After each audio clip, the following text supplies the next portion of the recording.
Alors bonjour chers étudiants, cette vidéo là est pour le flowchart, c'est un résumé, c'est un recap, c'est un summary de tout ce que nous apprend le flowchart, ce que nous a connu le flowchart. Alors comme ce titre dit qu'il est applicable aux élèves de haut level computer science, mais aussi aux élèves HSC civil épisode papier 2, papier 4, aux élèves forme 3 aussi, grade 9 aussi civil. Donc, it covers the basics. Premier, c'est quoi une flowchart? Qui fait? Nous avons fait flowchart.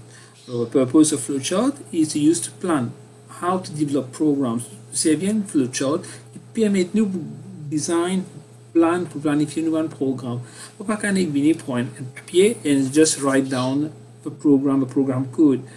Things must go through several steps before the program is being actually written. Donc, premier, I need to design a flowchart, and a flowchart shows the main stages, the basic stages in the program. Next, the symbols, the flowchart symbols you need to know. Alors, premièrement, nous faisons différentes variétés de flowchart, différentes variétés de diagrammes qui nous cassent, UML diagrammes qui nous cassent. Alors, nous observons flowchart.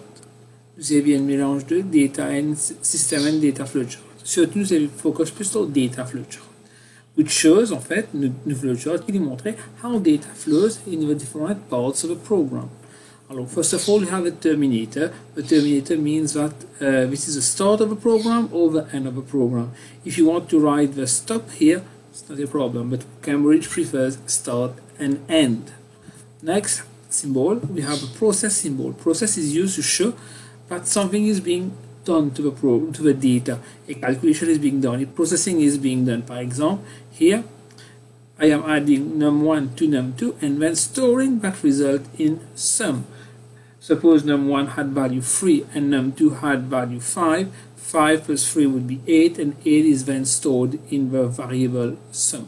On verra variable juste après. Average here is calculated as the sum divided by count.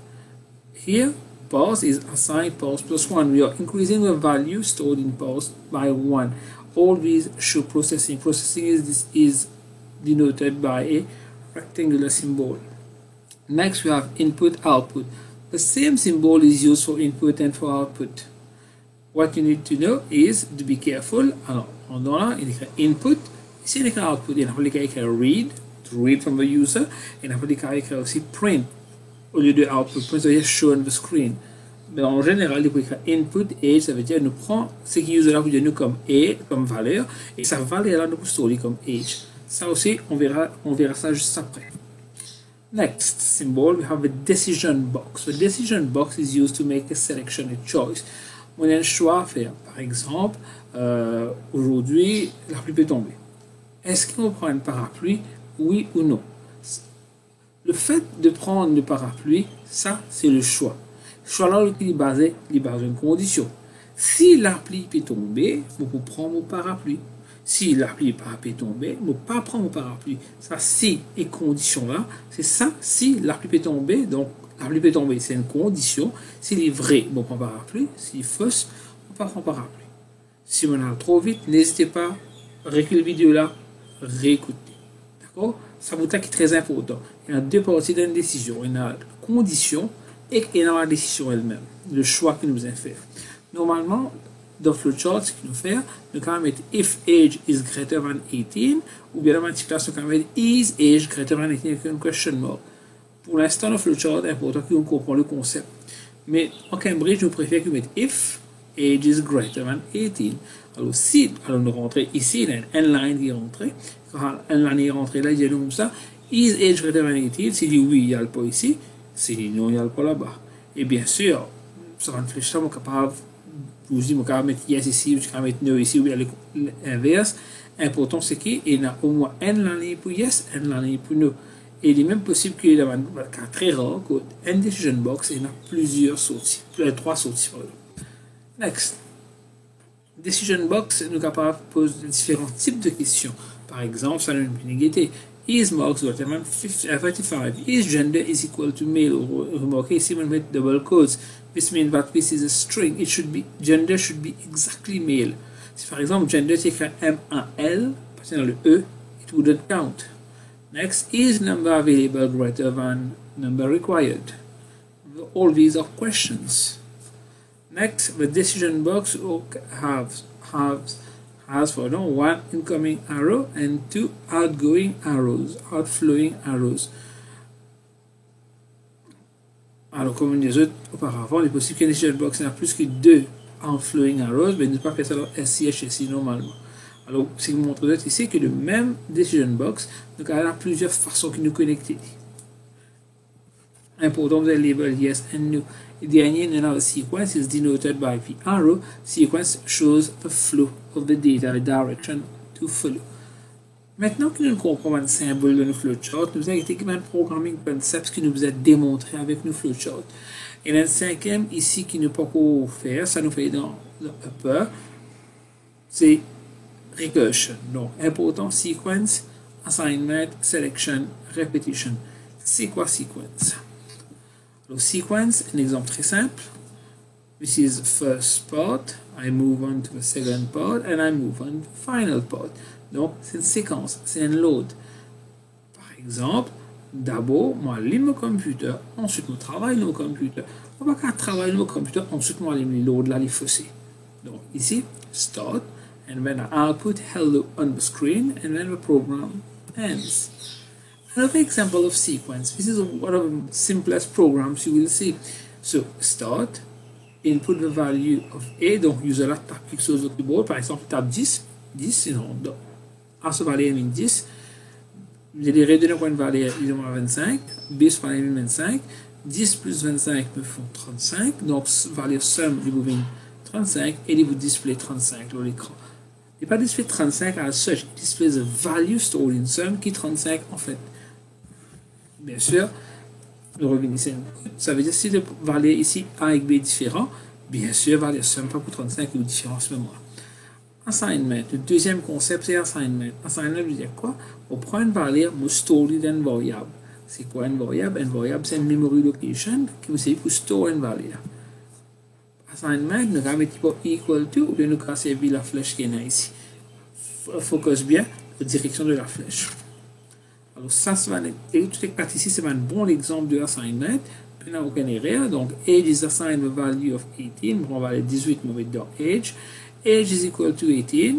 Ça, c'est acceptable, mais de préférence, ça nous peut faire dans une petite classe. Dans une grande classe, nous pouvons mettre la flèche. Parses is assigned parses plus 1. Average is assigned A plus B plus C divided by 3. S'il vous plaît, attention, bracket très très importante ici. Si tu prends un texte, par exemple, tu prends un name is assigned et nous ce nom, à ce moment-là, tu peux mettre double quotes pour signifier que c'est un texte. Next construct, c'est un selection. Selection veut dire vous avez fait un choix, comme on dit tout à l'heure. Et selection is sequence is not applicable anymore. Sequence means to follow in order one after the other. Selection means to make a choice. So for sequence, we need to decide, in fact, what's the course of a sequence, what course of action to follow. Sequence selection, depends on a criteria, which can be either true or false, or it can be yes or no. I can't set the criteria as what is your favorite color. Pour la trop beaucoup de choix possible. Par contre, je peux dire is red your favorite color. Soit yes, soit no. Alors ça c'est un exemple de selection. Nous pouvons remarquer ici, ça l'exemple là, c'est un exemple qui est bon. Ici il y a une erreur, nous pouvons dire là tout de suite. Donc, start, input marks, on met un point. Par exemple, on met le point à 40. Est-ce que 40 plus grand que 35? Oui. Donc, on augmente mon nombre de passés dans mon classe. Et que mon output passe. Et que mon sortie. C'est bon.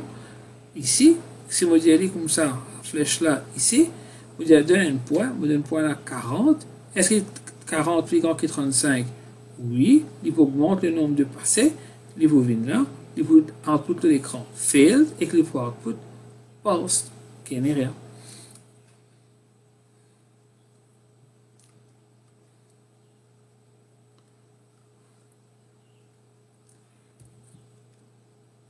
Right. Et ici, si vous remarquez, il y a une flèche ici qui prend depuis le process box supérieur en bas. Ici, on met sa flèche là. Donc, si on met le point 40, les mouvements là, mais ensuite, il peut y parce que tu peux les amis pour arriver à ça, c'est un exemple of bad flowchart design. One operator get is equal to, we now see a greater than, less than, greater or equal to, less than or equal to. S'il vous plaît, nous évitez les symboles de mathématiques. Not equal to, nous évitez les symboles mathématiques encore une fois, nous préférons ce symbole-là. Pourquoi? Pour la simple raison que ce symbole-là ne se trouve pas sur le clavier. Alors, on a aussi groupement de conditions. Par exemple, is age greater than 15 and weight less than 100? Ou bien, on va mettre comme condition is age greater than 15 ou bien weight less or equal to 100. Les deux, un entre les deux vrai, ils sont considered as true. Ici, il faut les tous les deux vrais pour les considered as true. Ici, on montre how to use the not equal to symbol. Is age not equal to 15 or weight equal to 100? Peu importe, ça dépend d'abord the requirements of the program you need to design. Let's see now one very simple practice question. Draw a flowchart to calculate the area of a rectangle. Voilà, ça c'est le flowchart. Start, on a input length, input width, ensuite nous calculons le area et quand on finit, nous display the area. S'il vous plaît, variable name should stay the same throughout the program. Ça veut dire si on met length L capital ici, mobiliser length L capital au bas. Deuxième question. Alors, draw a flowchart to calculate the sum of three numbers A, B and C. Alors, il est possible, si tu as envie jusqu'à pause la vidéo, c'est faire la solution pour vous-même et ensuite comparer avec la solution qui vous présente juste après. Voilà. On a input A, B, C. On va mettre dans celle input box, c'est pas un problème. On calcule the sum and on display the sum. Troisième. Draw a flowchart to determine if a box is too heavy or not to be posted. Maximum weight that is allowed is 18.5 kg. Voilà. Input the weight, start, input the weight. Si weight est plus grand que 18.5, oui, ben, à ce moment-là, it is the weight. No, à ce moment-là, it is underweight. Vous remarquez que comme on a un texte ou display, vous mettez en double quotes. Vous ne pouvez pas mettre avant pour pas fatiguer de détails, mais à partir de maintenant, ce sera le cas. On a bien mettre entre double quotes. Vous remarquez aussi qu'il m'a mis 18.5 kg. I'm not interested in the units. I'm interested in the magnitude, in the size of the value. Voilà. On va mettre ça kilogramme là ici. Ici, vous regardez 18.5. Next. Maintenant, la question que je fais là, this was for only one box. What if we need to enter the weight of 30 boxes and then count how many overweight? But my program will be very long. Enter weight of box 1, enter weight of box 2, enter weight of box 3. What if we need 300 boxes, 3,000 boxes? We need something to make the program simpler and smarter. So we go for repetition. Repetition veut dire, or iteration normalement on va l'appeler dans les grandes classes, means doing part of a flowchart of a program more than once, to repeat, to loop part of a program. Alors, encore une fois, sequence is not respected here. Alors, repetition, we use in flowchart, we use a decision box which decide whether to repeat the sequence or not, to repeat the block or not. Alors, in the question, if it is not well specified in the decision box, the question is not well specified, not well designed, we can end up in an infinite loop. Alors, this is the general structure of a flowchart. We have start here, we have a data that is input, some processing that is done, and when we ask a question. If the answer is no, we go back again, and this going back again is the repetition, and the answer is yes, then we do some further processing, display something on the screen, and then end the program. Surely your yes and no here can be interchanged. So, a small example of repetition, draw a flowchart to allow the user to enter the marks of 25 students and display the average marks scored. We need to allow a user to enter the marks of 25 students first, and then calculate the average. Okay, let's look at a very simple example of repetition being used. So we have start here, we count.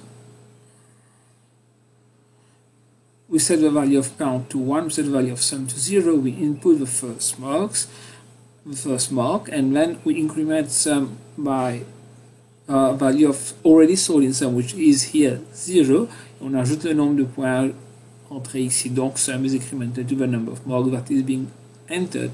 And then count is increased by 1. So count was 1, count is now 2. Est-ce que count qui est 2, plus grand ou égal à 25? Bien sûr que non. On retourne, on prend le deuxième point, on ajoute le point qu'on a obtenu ici avec la totale, le sum. Ensuite, count is incremented, count is now 3. Is 3 greater than 25 or equal to 25? No. On remonte. Alors, this is how the iteration is done, and this is how we're going to input 25 marks from the user, and how we're going to add all 25 marks together. And this is only the counter. Yes, we have already input 25 marks, so yes, we go on, calculate the average by dividing the sum by 25, and then we output the average marks.